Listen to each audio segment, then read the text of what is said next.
কিরে যতীন, এবার তো ফসল ভালোই হয়েছে। হ্যাঁ কর্তা বাবু, কিরে যতীন, তো দেখলে তো জলপুরির মেলা বসেছে। ঠিক বলেছেন কর্তা বাবু। ওই ওই ওই মেয়েটা কে রে? ওই যে মাথায় লাল গোলাপ গাথা। কেন, কদম বসন্তর মেয়ে কদম। বেশ তো ডাগর ডুগর হয়ে উঠেছে। তোদিন কেন আমার নজরে পড়েনি? ঘটনার সঙ্গে বেশ একটা মাখো মাখো ব্যাপার চলছে। এতদিন তো জানতাম না। হ্যাঁ কর্তা বাবু। ওই কদম,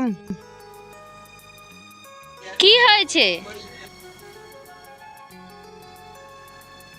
শোন শোন শোন, বলছি এদিকে শোন।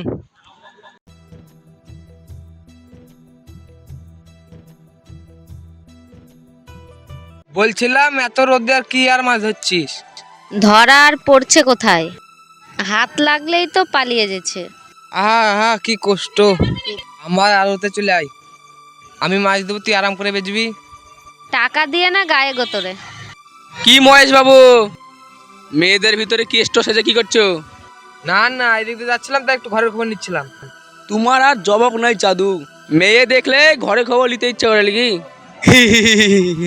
যেদিন ওরা তোমার সবাই খবর নেবে, এদিন তোমার নেজে গোবরা হবে। ই ঠাট্টা করছে, ঘনা আমার সাথে ঠাট্টা করছে।